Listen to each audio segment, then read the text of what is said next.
we arise with the truth in our hands under perilous skies. Every story told is a battle we fight. Through the darkness and the fear, we bring the light. In the chaos, in the flames, we'll stand tall, with the courage to reveal through the rise and the fall. From the embers of the war to the echoes of the call, we're the eyes of the world and we'll never stall. KLW, we're the warriors on the front lines. Through the blood and the fire, we'll define the times. In the heat of the battle, where the truth aligns, we're the voice of the truth and the world will find.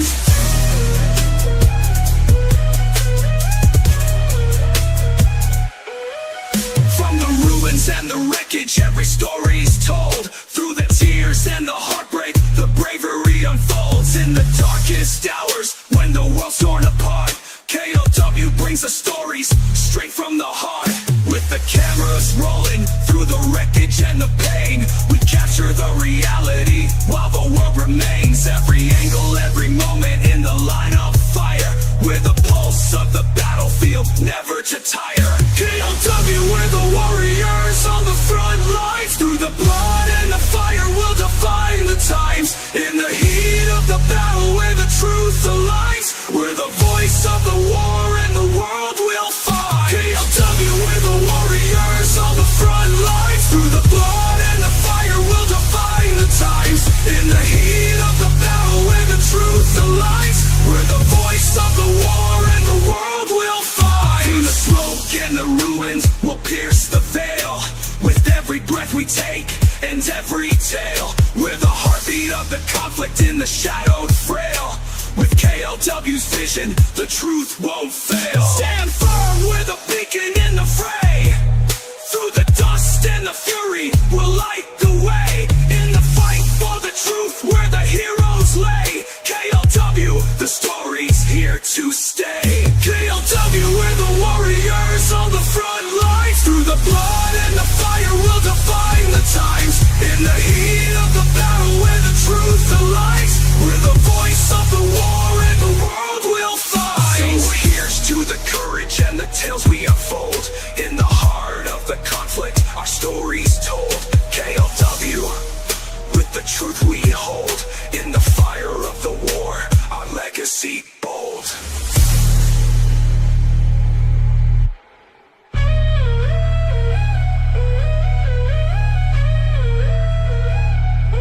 You can't handle the truth.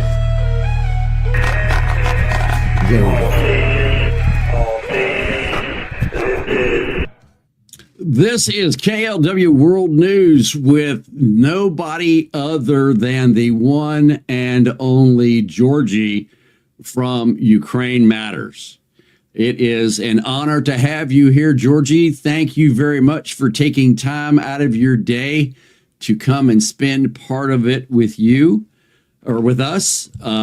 We try to share you out and promote you as much as we can on our platform, because we here at the KLW World News family, we like people who tell the truth and just tell it like it is.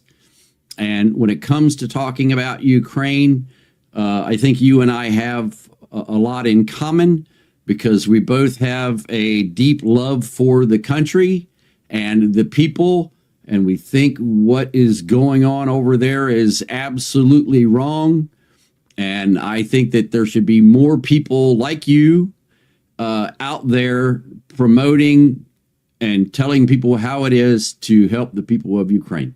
So first off, I just want to thank you for everything that you've done and what you do on a daily basis. Thanks. It's a pleasure to be here, though I would disagree with you a little bit. What? I would not want more people like me out there, like loudmouth assholes. We love you. That would not be nice. Look, if they didn't love loudmouth assholes, they wouldn't be watching me. Okay? Because you can ask anybody. I think I'm almost the king of loudmouth assholes. And a lot of people will tell you that. But anyway, we love what you do, dude. There's no doubt about it. So, folks, before we started this, Georgie and I were talking here a little bit, and I'll give you a little bit of Georgie's background. Georgie is married to a Ukrainian, and his wife, where she came from is, well, you tell the story, Georgie. whatever you want to tell us about.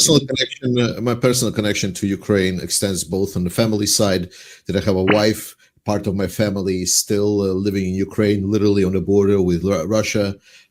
Some of parts of my family are still fighting on the front lines. Friends as well, a lot of friends there. And that's pretty much the short of a story. So I have a lot of deeply personal connections, both on my family level and on my friend level. And I just love the country of Ukraine. I love the people, and I despise the bullshit and the lies that Russia is telling. Right. Well, and it's not just Russia. There's even people in the United States that are telling bullshit and the lies. I fight the Azov battalion being full of Nazis all the time. Okay. And my response to that is, if the Azov battalion is full of Nazis, number one, why are they working for a Jewish president? And two, why are there Jews and a Jewish rabbi in the Azov battalion? And then they go back to, their logo is that swastika thing. And I'm like, that's older than Germany. Okay? The Ukrainians had that first, and the Germans, made it Nazi. So I fight that all the time. And then I always fight the corruption thing of, everybody saying Zelensky is just taking all the money and putting it in his pocket. That's not when they offered him a ride and he said, I don't need a ride. I need ammunition or weapons. Okay. He wasn't asking for money. He wanted weapons to fight for his country. And, I've always felt that, we fucked you over, is in my opinion. You guys gave up your nuclear weapons, or Ukraine did, in exchange for security guarantees. And to me, a security guarantee means I'm going to take care of you. If somebody attacks you, I'm going to give you anything you need. I'm going to be there for you. And when you got attacked, it didn't happen. And I was disgusted. Yeah. So, I mean, the only thing that you need to know about Azov Nazis is two things. The first one, it is such a old and outplayed trope that not even Russian propaganda is using it anymore.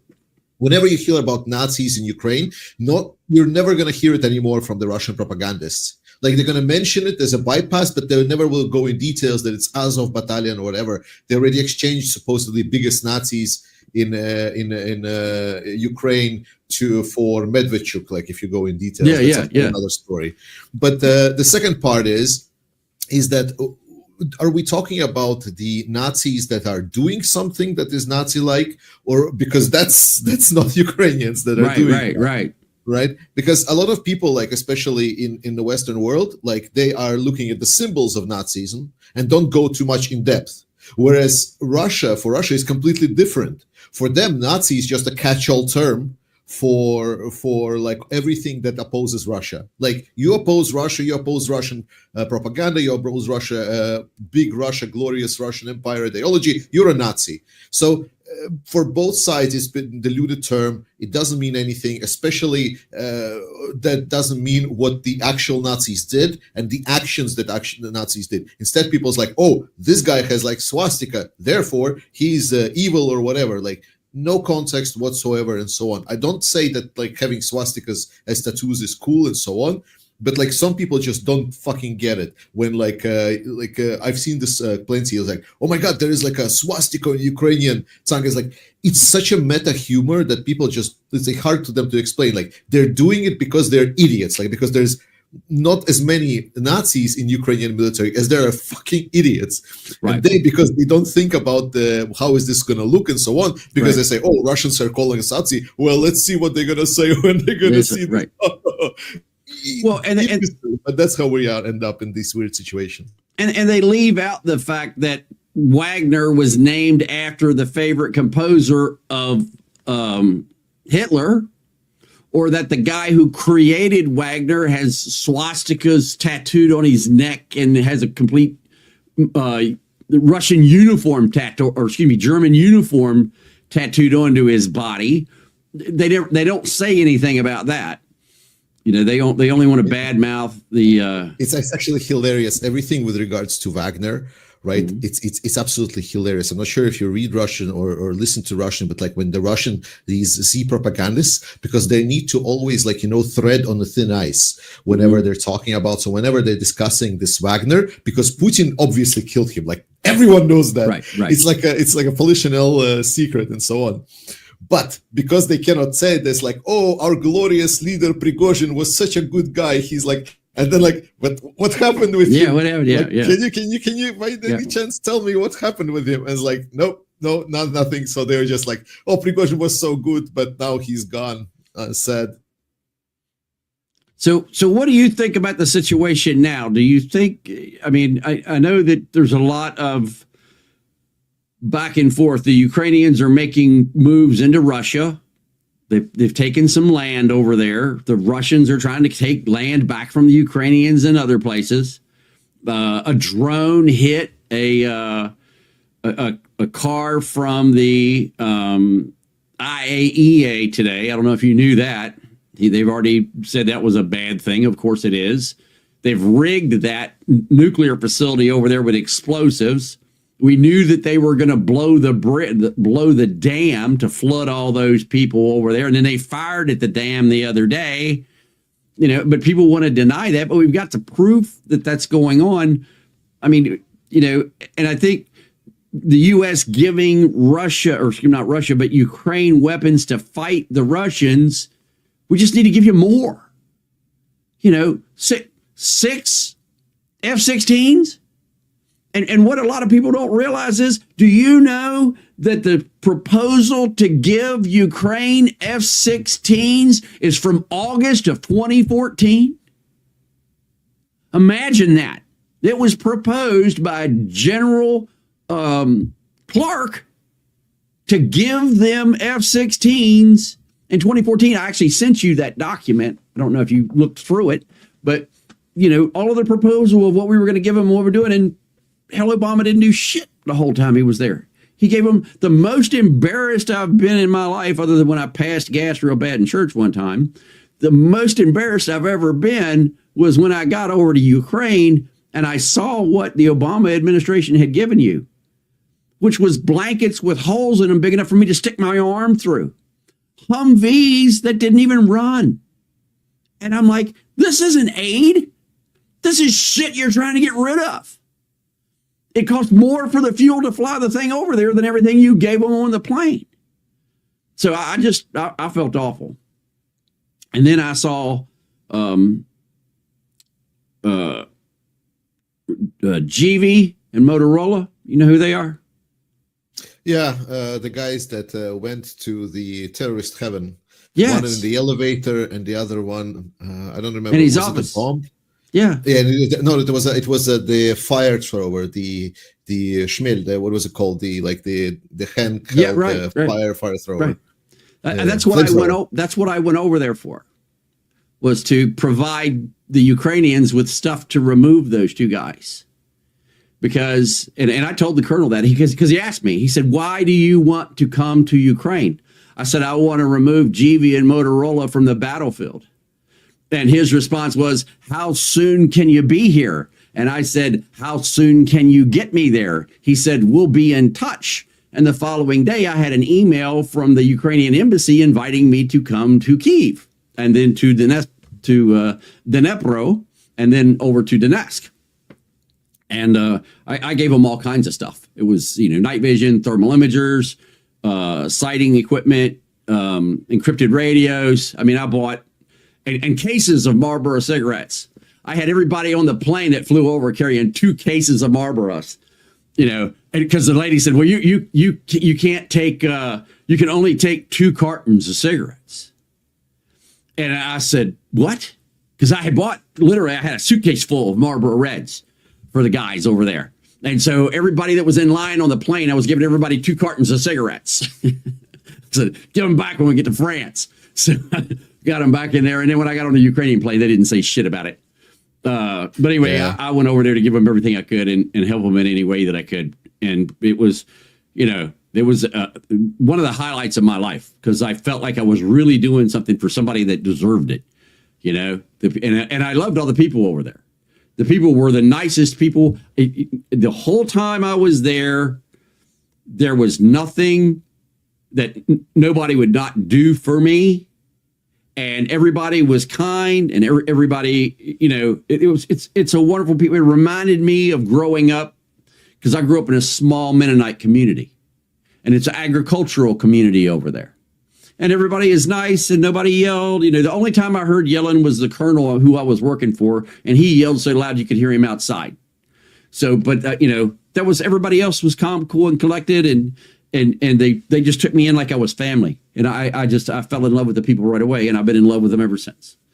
And I'm just, it sounds definitely like Ukrainians. Yeah, it's like a people that I have never, I mean, I've traveled all over the world, and I have never felt as comfortable anywhere in the world as I did in Ukraine. I was like, I could move here. I mean, I really, and I actually thought about it. I actually thought about moving over there and was going to go back. And that was the plan, that I was going to go back and stay in Ukraine until they blew up my hotel. And they said, Lee, we can't guarantee. We can't. People in chat already mentioning that. Yeah. They said, we can't guarantee your safety anymore. And so I was like, okay. So I came back home and never went back. But I continue to send stuff to them. I continue to do everything I can for them, support them in any way, and then tell the people the truth about them, and that it's our responsibility to help the Ukrainians. And people go, why would we help? Because they gave up their nukes, and we gave them security guarantees. And to me, a security guarantee is, I'm guaranteeing whatever happens, I'm going to take care of you.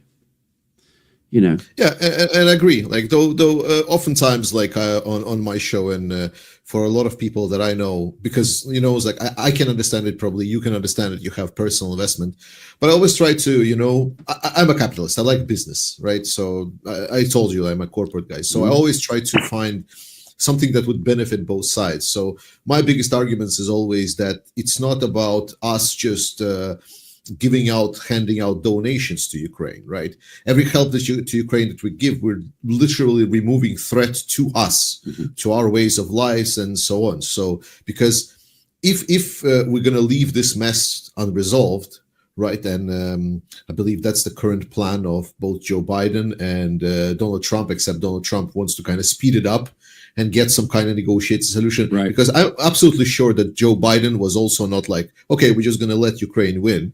No, he's like, let's just let Ukraine bleed. Let's just get Putin to negotiation table. So the point is the same, right? It's just a different approach.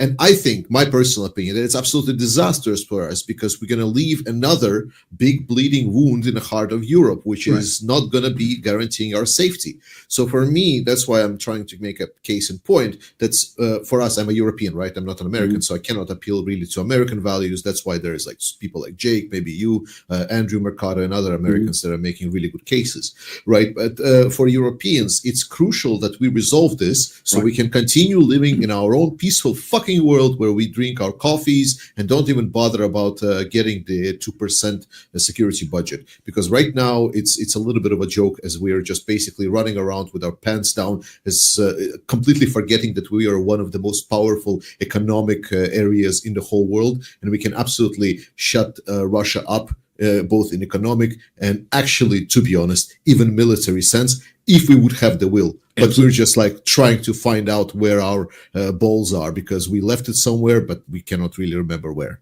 Well, I think this war would have been over a long time ago if the United States would have given Ukraine the weapons that they need. I mean, there's in the history of the world, there aren't any warriors like Ukrainians. I mean, Ukrainians and Vikings, you know what I mean? They go out there. I mean, even in Russian days, way back, the Ukrainians were the fighters for the Russians. And in my opinion, Russians can't fight. They fire with artillery. Then they come in and try to mop up. When they get their ass kicked, they back up and they fire artillery again. I mean, that's not fighting. That's like siege shit, whereas the Ukrainians will go out there and meet you head on, and you can bring a gun and they'll bring a rock and a stick because it's their land. And I've told everybody from the beginning, there is not a Ukrainian in the world that wants to give the Russians a square inch of land. And I think that the only way that the Ukrainians would give Putin any land is if it was his grave plot.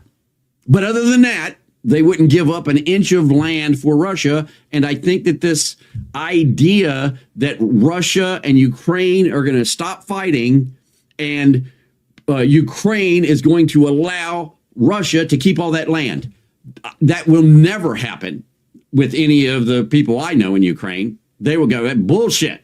I'll still fight with a stick. They're not taking our homeland. They've slaughtered so many Ukrainians, and then they get to keep the land? No, that's fuck. I'll go over there and fight. Yeah, I also think I agree with everything that you said, but I also would kind of add that I think the argument about being about the land is a bit of a red herring. A bit like there is obviously some of that. I think it's more about the cherry on the top on this shit cake for Putin. Right. It's more about Putin and his imperial ambitions. And the worst part for me, like to get some kind of a negotiated solution and get some kind of an agreement and get into this situation, is that we would validate the proof of concept that Putin is trying to do, that you can just go on this offensive war and you can actually come out with certain benefits. Because some people say is like, well, I don't know, I like Russian people and so on. Like a lot of these arguments I hear sometimes from people. But even these people, they don't really care about Russians, because Russians right now are in a terrible dictatorial state where they don't have anything better, right? Even if you agree that potentially it's not Russia's war, it's Putin's war, and Russians are just indoctrinated, then the only way for them to get de-indoctrinated is to get rid of Putin. Right, so absolutely. With you getting an agreement with Putin and validating some of his positions, you're just damning not just Ukrainians. Okay, I can understand even if people hate Ukrainians, like even those kind of people, but you're literally damning the Russian people itself. The only one who are you validating and allowing to go on forward is not Russia, is not Russian people, is just this one motherfucking dictator. That's it. Right. I'm sorry, I didn't know about the cursing in your show. No, dude, all the fucking time. Dude, that's why we love you, man. If you don't cuss on my show, you're not really welcome, because I cuss every day. I cuss people out in the chat because I don't put up with bullshit. If I know the facts, I'm not going to let people come in and talk shit about stuff they have no idea, and I just tear them off. And people actually love it when I do it. We call them smoking trolls. Smoked, a little bit of salt. So, and a smoked troll a day is good for everybody. Plus, we have a lot of fun, kind of like a cat. You play with them before you kill them. So, anyway, but yeah, keep going, man. We fucking love hearing what you get to say. Yeah, and I think the stuff, like the situation in Ukraine, you asked this a bit earlier, it's tough now, right? Obviously, it's extremely difficult, arguably one of the most difficult periods in Ukrainian defense. The attrition warfare that has been ongoing, right? Russia has been escalating. So the whole, like a large scale, the Russian calculation is our resources are running low, right? If we just continue at the same rate, then Ukraine is just going to get resupplied. They're going to get their production up. They're going to try getting their systems up and so on. Like, as an example, Ukraine is now producing 18 Bogdana artillery, self-propelled artillery vehicles per month. Mm-hmm. France has been boasting that they finally were able to get their Caesars to be produced 12 at months. And it's France, right? It's not even a country at war. So Ukraine is doing a lot of really big developments, and it's a threat for Russia because they're seeing that they cannot break this. So their calculation is, okay, let's throw everything that we have. Maybe we will get this negotiated scenario, or maybe with this approach, with the fact that we're throwing everything, it's a risky play, very risky, because the resources are running out, and all kind of calculations indicated by the end of 2025, Russia is going to be a really bad state. I think they're in a bad state now. Yeah, they already are. But what they're doing right now is essentially their calculation. We have resources for a year at this pace, but our hope is that Ukraine will have only half a year worth of resources. And that's the whole of their calculation. Right. And that's why when people are stating is like, well, like it's really bad on the front line. This village is taken. This village has been taken. All of that is kind of secondary to the attrition warfare. I understand that it's painful for Ukrainians, but we need to understand that if Russia runs out of resources, well, that's it. Like they just out, and that they're going all in. So for Ukraine, while Ukraine holds, while the warriors are able to essentially, instead of completely collapsing the front line, slowly fall back and fall back and fall back, it's good enough. But it's very hard to explain it to people, and that's why the explanation needs to happen on an ongoing basis and explain that it's okay, it's fine. There's actually, like, this has been well thought out through. The situation is not so bad, because on a large scale, while Ukraine holds, it's good. Well, I thought Bucha was the best thing for Ukraine. And people think, they look at me like, are you fucking crazy? No, Bucha was a meat grinder for Russians. The kill ratio was 10-1. Normally, it's like 3-5 or something. You know what I'm saying? The defender loses 3 and the attacker loses 5. In Bucha, the Ukrainians were losing 1 and the Russians were losing 10. That was the highest, and I looked it up. That's the highest kill ratio of any even conflict. You know, you can't do cowboys and Indians because one's got guns and the other's got arrows. Okay, but of a real conflict between two countries, that's the highest kill ratio of the history of any war. Nobody did it like that. Not even the Germans going in against the Poles in World War II. They were only like 5 or 6-1, not anywhere near 10. And I was, you know, everybody's like, oh, they got to get out of Bucha. I'm like, no, stay there. Keep, you know, look, it's like Patton said, don't die for your country. Make that son of a bitch die for his. You mean Bucha or Bakhmut? I thought it was Bucha. Maybe it was Bakhmut. I'm sorry. Bucha was the place near Kiev where there was Bakhmut is what I meant to say. Bakhmut hold. I meant to say Bakhmut. I was misspoke. But yes, Bakhmut is the best fighting that has ever been in the history of the world, and people will study that in war colleges for years to come because the Ukrainians figured out the best way to grind them up.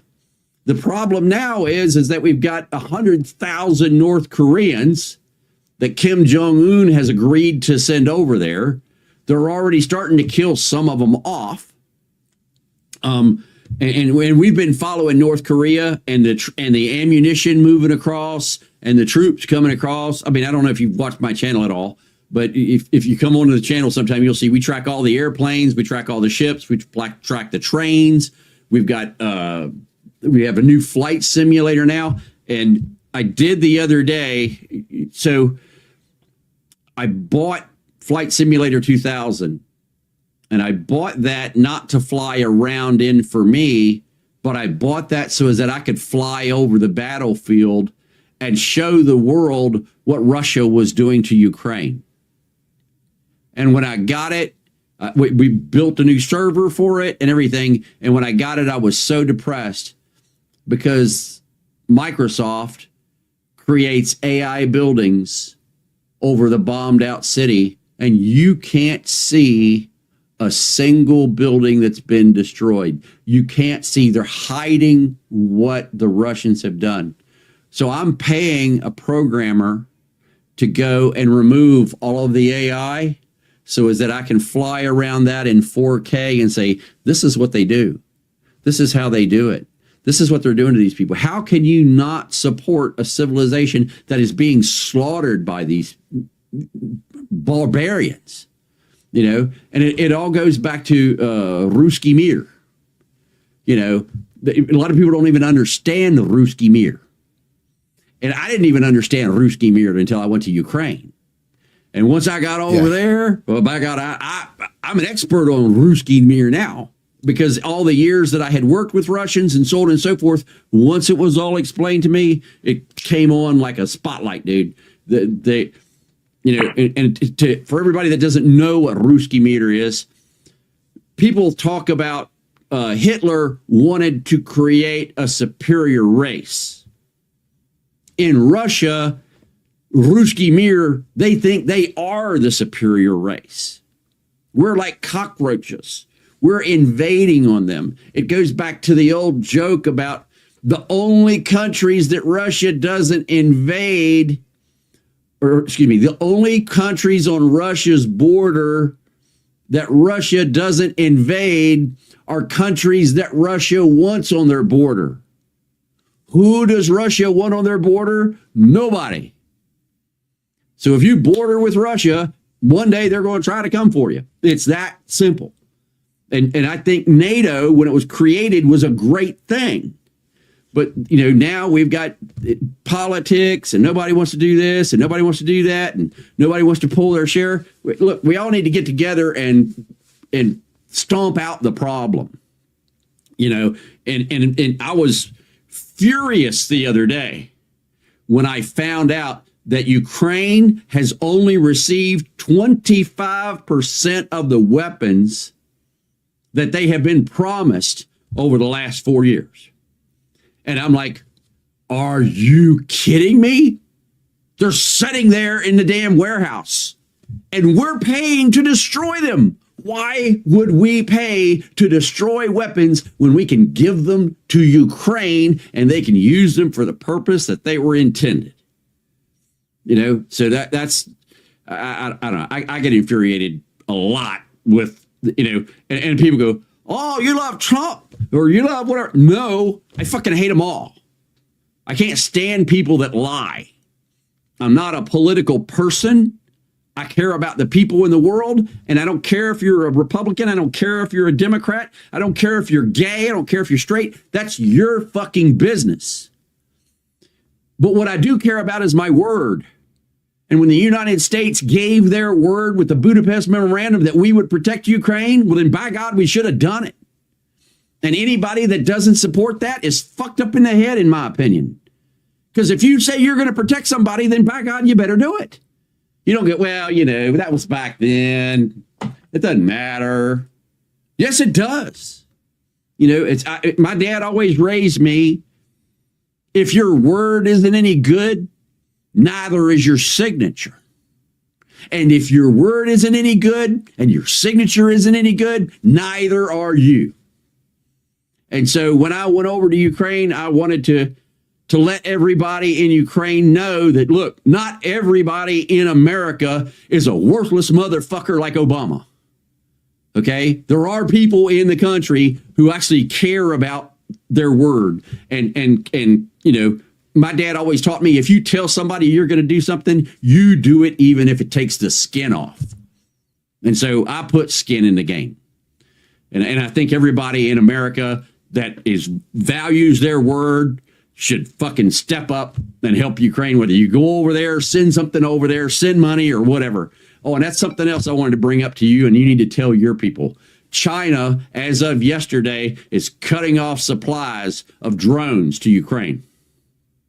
They're going to do everything they can to stop you. It's been it's been already on the scale that everyone was already discussing. So I follow some of the industry professionals specifically for drones because how big of a game changer. Right. And it's been discussed already, and flown around that while China has been sanctioned by the United States under Biden's administration to trade with Russia, they essentially try to do a sort of a copycat thing. It's like, you're not allowing us to trade with Russia, but then we're going to allow you to allow our companies also to trade with Ukraine, so to say. It's been kind of ongoing, and it's a big problem that we're not having components. And that's one of the things that I would like to see and invest into as I go along, here, both in Denmark and so on, because I want to see strong Europe. I want to see self-sufficient Europe. I am, honestly speaking, quite annoyed that we have outsourced everything to China. Some people say, Georgie, you're just being silly. It's because we have so advanced society over here that we can have production somewhere outside of our cities and so on. It's like, are you wild? We are. Why then the double standards? Because we're subsidizing our farmers. Not that I'm saying that the farmers are useless. That's not what I'm saying at all. I'm saying that we are. But there's people that think they are. There's people that think the farmers are going to kill us with cow farts, and they want to stop growing food altogether. And I was baffled by that. But go ahead.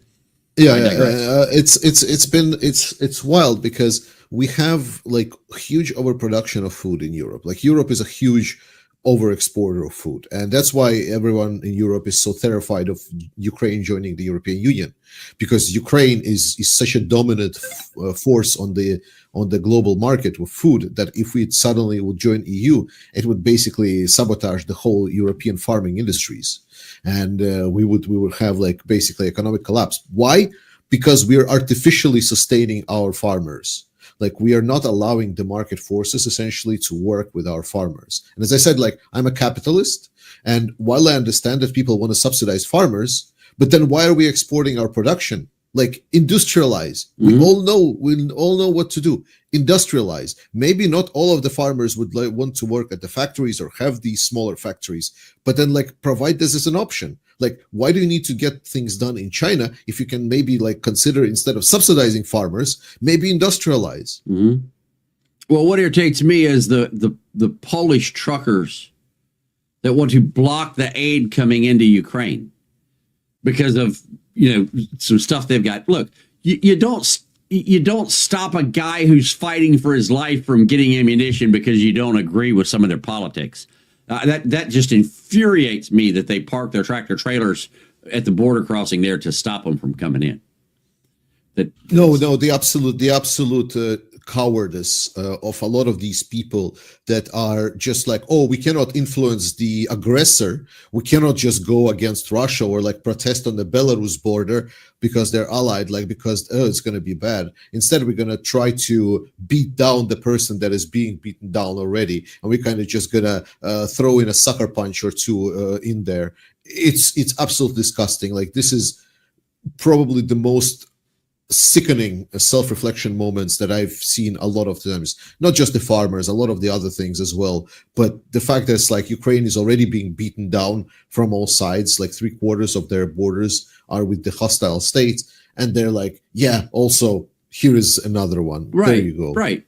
You're already on the ground here. Let me stick you while I can. Kick you while you're down. And I just that just disgusts me. You talked about the values, right? Like, this is literally goes down to education and like our values, what we've been raised to. It's like, when you see someone being mugged on the street, like, do you just go out as like, well, let me just join in the action? And that's literally where we are. Yeah, it's absolutely insane. All right, so I want to do a little bit of question and answer thing here. First off, before I do that, do you have any questions for me? Georgie, that's a question for you. You got anything you want to ask me before I get the questions going here for everybody else? No, let's just go. Like, okay. I think like I came here today a bit maybe unprepared. That's all right. Like, so did I. I'm wrapping up. Just so everybody knows, Georgie and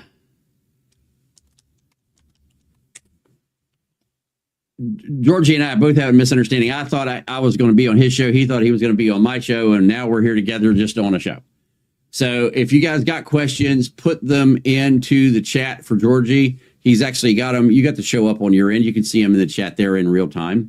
So if you guys got questions for Georgie, or if you've got questions for me, go ahead and ask them. Somebody was talking about the ethnic Ethiopians in the western part of the country being abused. And my response to that is, I've never even heard of that. Have you heard anything about Ethiopians being beaten up in western Ukraine?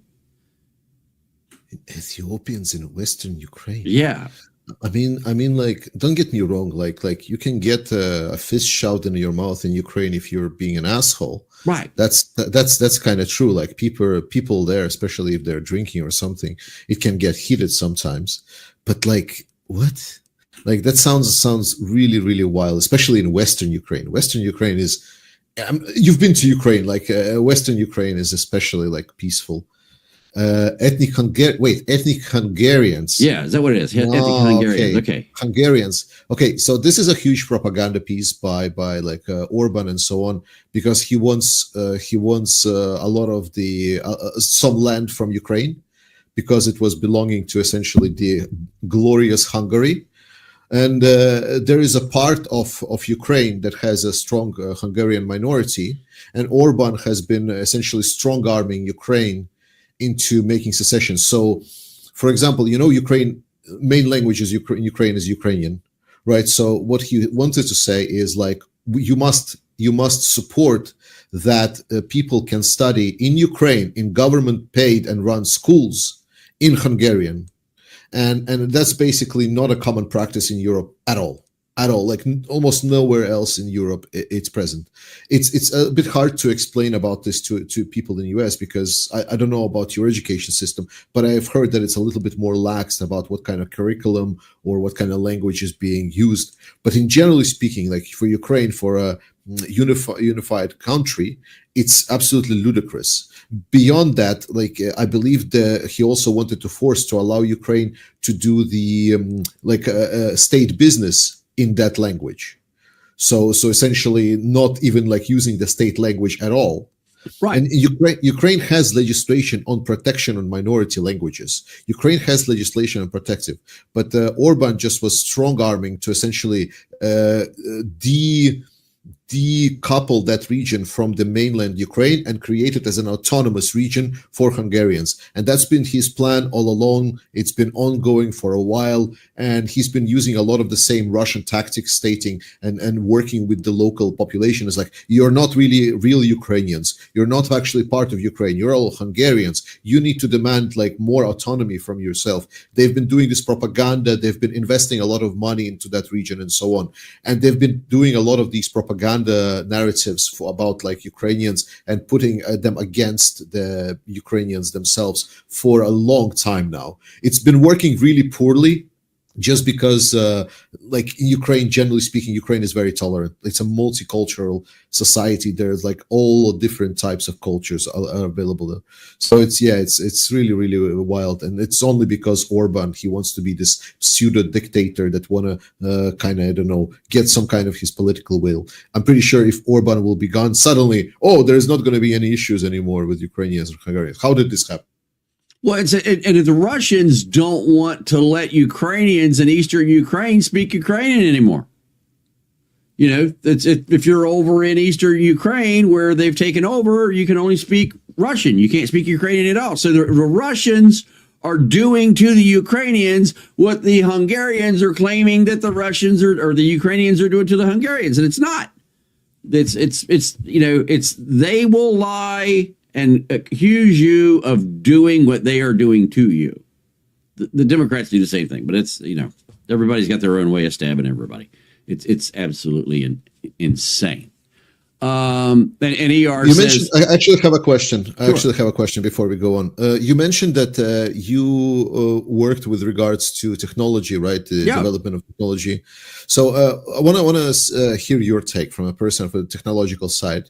We've seen certain developments of the drone technology, especially like wire guided drones and so on. But most recent one, I'm not sure if you saw, which is absolutely wild, and it's kind of turns the fight on the sea on its head once again. Right. So Ukraine has these surface vessels that used to just drive to Russian boats and blow up. Babies. They were pretty good. Yeah, sea babies. Amazing. Love them. So what Ukrainians are doing now is that they're creating a whole freaking fleet of them. So they're creating vehicles. Some of them will be still doing the blow up thing. But what are they doing now? The biggest problem was that Russians were using helicopters.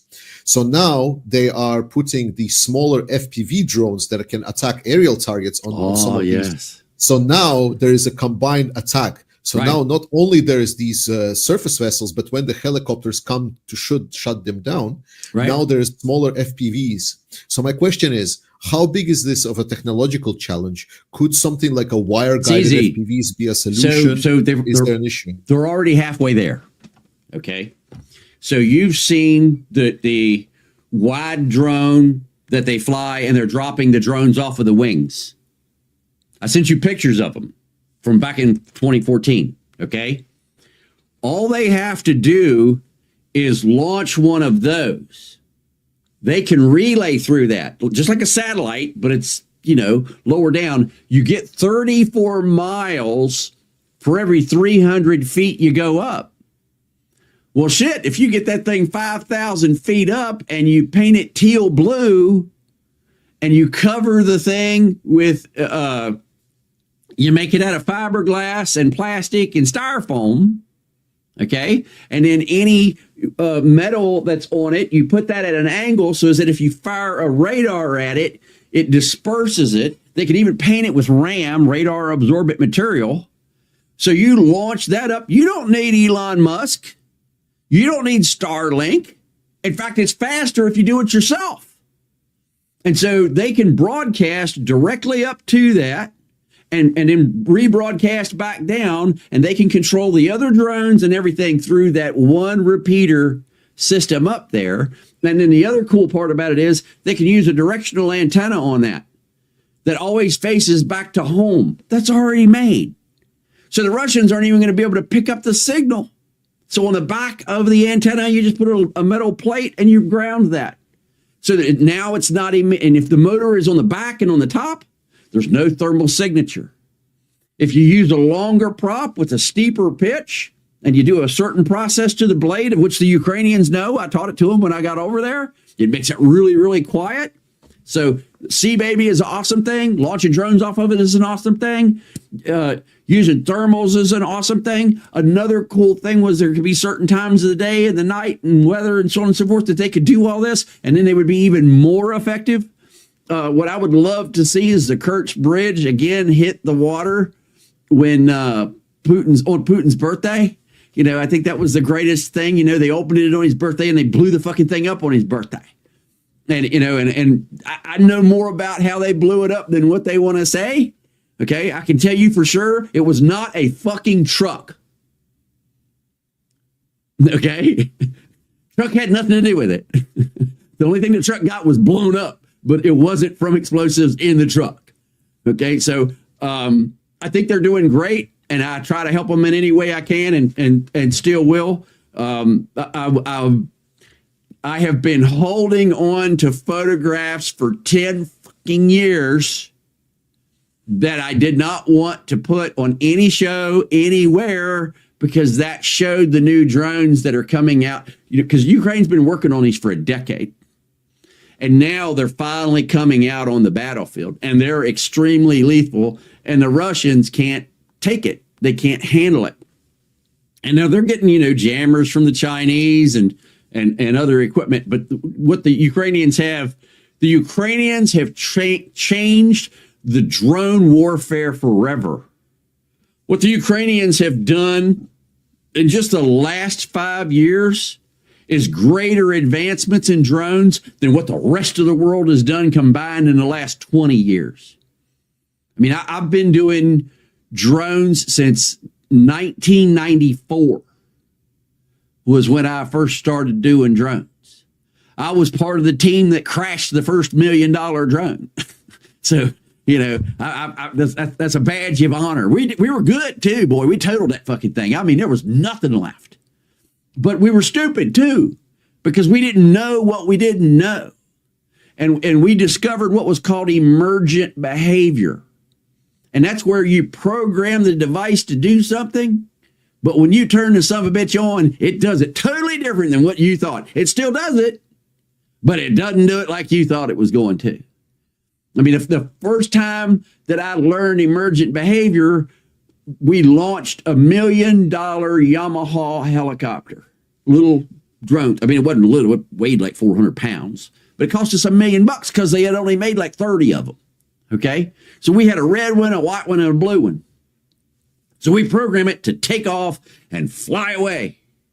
So we thought this will be cool. We'll go 20 feet out in front of it, and we will program it to do these, this altitude gain of the waypoints that it's going to fly, and we'll set up the tripod right out in front of it, and it'll just take off and fly right over us. Well, it doesn't climb quite like we thought. So it about ran, about mowed us down. Didn't hit us, but come real close. We're like, well, we're not going to stand in front of these fucking things anymore. Okay. And then we took, I've got pictures of it. We took a tracked robot, UGV, unmanned ground vehicle, and we took a fire control system from a company called Kierfot. And they make a fire control system that knows the ballistics of every weapon in the world. And so we put a 50 cal on top of it. We told it was a 50 cal, and we built it as two separate systems. We built it as one system, as the transport vehicle that tries to take the vehicle towards the enemy. Then we built a fire control system on top of it that as soon as the fire control system had a solution, a fire control solution, or a ballistic calculation to hit the target, that it would tell the platform to stop so it could fire. So we take this thing out on the range. We have it sitting there in front of us. We load it up with 50 cal ammunition. And then we put the target on the GPS map. And go attack this target. So we thought the son of a bitch was going to take off down the street, make a left, go a couple hundred yards, go around the corner, and open up on this motherfucker with a 50 cal. We've all set up for that, right? Does it do that? Fuck no. We hit the button, the machine gun goes straight up in the air and empties the fucking clip. Because we hadn't told it, don't do indirect fire. So thank God we didn't have airplanes flying over the range, because we'd have fucking shot them all down. But we're firing 50 cals. The crazy part about it was they were all... Technically, it's a ballistic. Technically, it's a ballistic trajectory. But we had never thought that, hey, you don't let it do indirect fire. Okay? That never crossed our minds. And it always goes back to what they call the fuzzy technology or fuzzy data. Well, we had a saying for that back in the 90s. When you put fuzzy data into an autonomous weapon system, it becomes a hairy situation, because you don't have a clue what that thing is going to do until it does it. And if you're standing in the wrong spot, it don't care. It will shoot you. We have blown up stuff that we weren't supposed to blow up. We have shot shit we weren't supposed to shoot. We've done all kinds of stuff. Learning, thank God, and all that stuff. All we did was blow things up, and we didn't kill anybody. But there's been so many times that we've come so close to killing people, it's just freaking hairy. And there's nothing hairier than a 50 cal just going straight up right in front of you and firing, because you don't know if it's going to spin around. You have no idea. So we started chaining the fuckers down and doing other stuff to them after that. But we were there's what they call the leading edge. We were ahead of that. We were the bleeding edge, because it was very painful, very expensive, and it would hurt you. So the Ukrainians are doing a great job, and I would love to go over there and help them again. They couldn't guarantee my security, and my wife would kill me if I tried to go over there now, because I wasn't when I was over there first. I wasn't married, but I would love to go over there and help them with their drones, or help them with their testing and stuff over there. I'd be a lethal SOB, because I love blowing stuff up. That was the best job I had when I worked for the government. I was senior technologist. We got paid to blow things up. It was the most fun, except for a few times, like we had to fire a Barrett 50 cal. We had to fire it 1,000 times to test it. Well, you can't fire a Barrett 1,000 times. You won't have a shoulder left. Okay? So we would go out and get our friends and sneak them onto the base and say, here, come shoot this thing, right? Well, they don't know that they can't fire it that many times. You lose all your friends, because the next day they can't move their fucking arms. Okay? And they'll never come help you again. So we burnt through all of our friends. It was a wonderful time. That was a learning experience. But and then using Mark, we took I helped design the first laser rangefinder for a Mark 19. And the cool part about it was you put the sight on the target, and then the computer elevated the Mark 19. So when you're shining the dot on the target, it's laser ranging the target at the same time. And that's telling the Mark 19 what elevation it's got to be to hit that target. And boy, I can hit a 50 cal or a 55 gallon drum every time from several hundred meters. Okay. I mean, it'll whap, whap, whap, whap, whap right on that drum. Well, we had to fire 1,000 rounds through it. So they had the old Dodge K cars. They had thousands of those fucking K cars. And they would drag them out on the range. And we would sit there in the middle of the night, boom, boom, boom, boom, boom, boom, boom, boom, boom, and just blowing the shit out of those fucking K cars. And when there was not enough left of the K car to get the laser rangefinder to lock on it, we would push it out of the way with a bulldozer and drag another one out there. And we did that for days because it takes a long time to fire 1,000 rounds. So, I mean, but it was this, and I got paid for this. You know, sounds like a good deal. Yeah, I would do it for free, but they won't, you know. So anyway, but I think the Ukrainians are doing a great job. I think the baby is going to be a great thing. I think that if they continue to incorporate unorthodox techniques of how they deploy this, like the drone on top of the baby, okay? And personally, I think they should put a stinger on the fucking thing. Then you can bring your MiG, you can bring your Sukhoi, you can bring your helicopter, and all I got to do is get it pointed somewhat in that direction and hear whoops, and you're coming down. Because stingers are what drove Russia out of Afghanistan. You know, and I'll never forget when I first came over there and Russia started bringing Mi-8s or Mi-24s in. And the guys are like, we don't have a defense for an Mi-24. And I was like, oh, yes, you do. You bait the motherfuckers, and then you shoot for the star on the left-hand side because that's where the hydraulic tank is. So you the problem was there what Starsky said, that they just didn't have enough of these stingers laying around and people didn't have access. Right. So like if people would have access to this, it would be like a complete shit show for Russians. It would be like a flight of the Valkyries, except they fly into the freaking ground. Right. And that's what gets me. If we gave Ukraine the weapons that we should have gave them, the war would have been over in 3 months. But instead, it's drug on for a decade. And it's simply because we won't give the Ukrainians the tools that they need to finish the fucking job. It's been more of, and this is what bothers me about this, okay? It's been more of a bleed Russia than stop Russia. And at the same time, there are fucking politicians that are making a fortune off of their industrial military complex because they've invested in Raytheon, they've invested in all these other military defense companies. And if you look back over the last 4 years, nothing on the S&P 500 has outperformed U.S. military stocks. So the longer that we're bleeding Russia, the longer they're making a profit.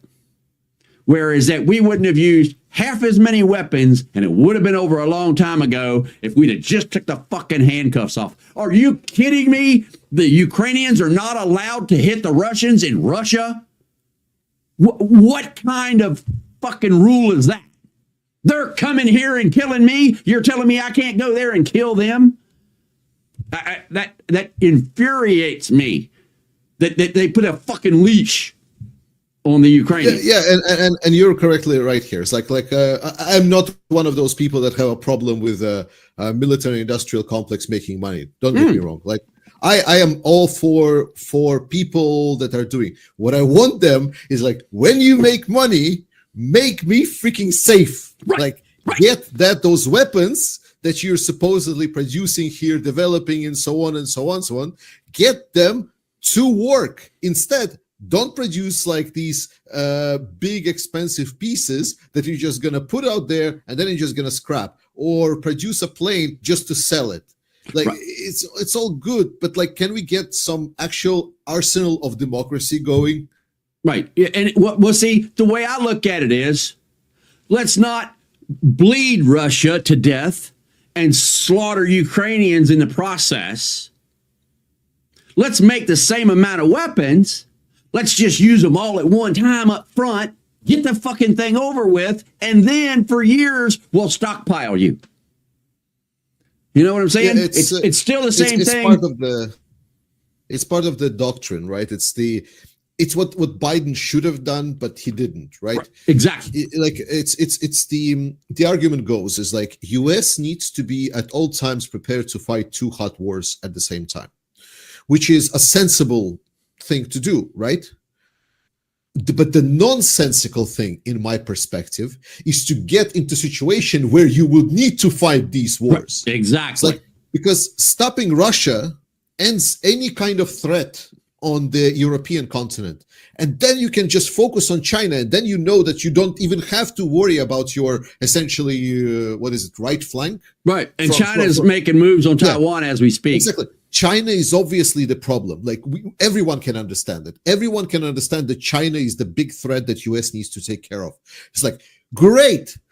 Then why don't you solve your problem on the cheap, on the right side, by not fighting that war, by maybe allowing that one of those war sayings like, okay, we're going to go a little bit deep into our one war that we cannot fight, because right now Ukraine is solving that problem for us. Let them solve that problem, close that flank, and then focus on China.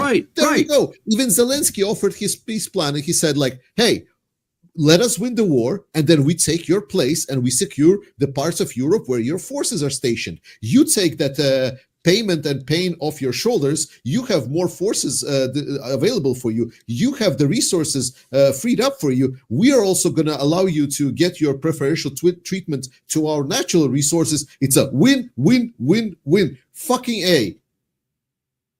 And Biden's just fucking twiddling his thumbs. It just irritates the hell out of me, But I think the best part about and some people love that Trump won, some people hate that Trump won. I want somebody who's going to fucking fight for Ukraine. But I think the best thing about Trump winning is the fact that he's got General Kellogg in there, who actually gives a shit about Ukraine. Okay? He still wants to negotiate, but Kellogg is more of a go-getter. Let's fucking get this done. And if they don't listen, let's hit them with a fucking stick. Whereas Biden wants to give them another goddamn carrot. That's my hope in this is that Kellogg is going to get in there and slap Trump and say, look, goddammit, we got to do something.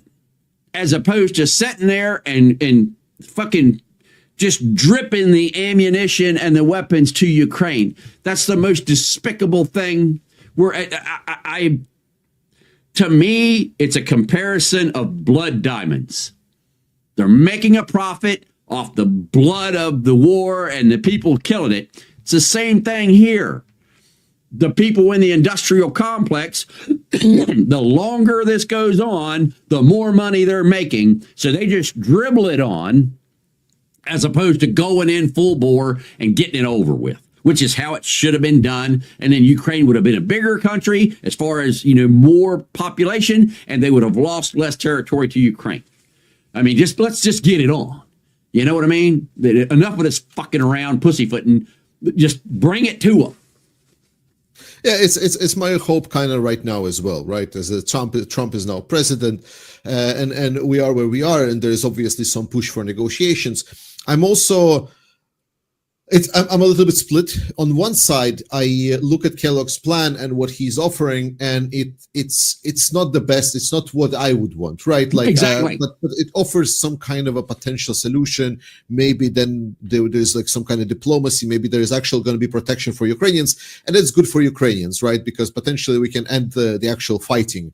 But I still feel that it's absolute mistake to allow Russia to keep anything. That's why I'm going to advertise until the end of the war.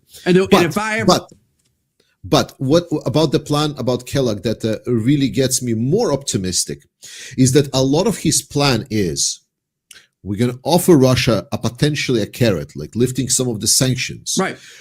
And if they will negotiate in a good faith, then we can have to get. And for the love of everything, I can never believe that Russians will negotiate anything in good faith. No. And I believe that would be the kind of the tipping point for Kellogg when kind of your part of the plan might kick in. Right. I truly believe that a lot of the, like, because the person that Kellogg is, like, kind of looking at his history, like reading up on him and so on, that he can, definitely, like, we're going to go into Russia, we're going to try to negotiate and so on. And if they're going to negotiate us openly in good faith and so on, and then, like, you lose me, because Russia and negotiating in good faith, I don't believe it. And then I know, like, if Russia will not do it, then Kellogg is probably one of those that's going to be like, okay, now comes the stick. Well, I'm hoping that it happens the same way when the U.S. told, when Trump was president before, and we were dealing with the terrorists. And Trump said, don't fire on our people. And the terrorists did anyway. And then Trump just said, go fuck them up.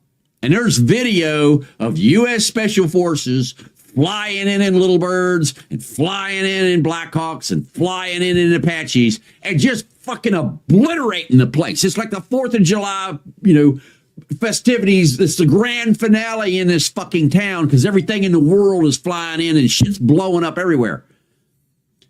Russians understand that. That's the language that they speak.